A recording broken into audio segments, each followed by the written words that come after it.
We're gonna safely set something on fire.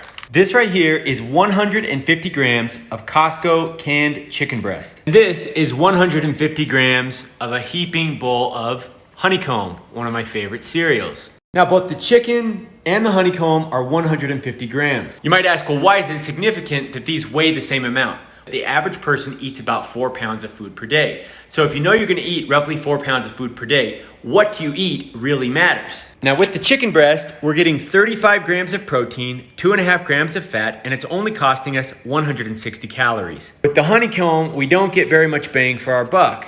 We have to spend 600 calories in order to eat 150 grams of this food. We're getting almost 4 grams of fat, 7 grams of protein, and 131 grams of carbohydrates, with more than 90 grams coming from sugar. Behind these foods, I have a couple of different fuel sources. The candle represents the chicken, and the paper towel represents the honeycomb. Protein is very, very satiating.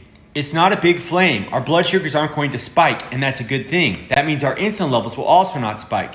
Now the flame's not big, but it's steady. Long after we've eaten the protein, the candle's still burning. We don't feel hungry. We've still got fuel that we're burning through. This is because it takes our bodies a longer time to digest protein than it does carbohydrates. When we eat carbohydrates, there's a blood sugar spike. The flame burns hot, but it extinguishes quickly.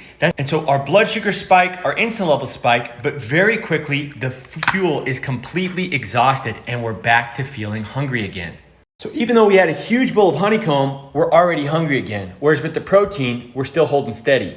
So the takeaway from this is instead of filling up on something like honeycomb or donuts or chips that have lots and lots of calories, instead fill up on things like chicken or salmon or eggs, things that have lots of satiety and low calories. Then you can have a donut or some chips or honeycomb and enjoy the food you want without being hungry all the time.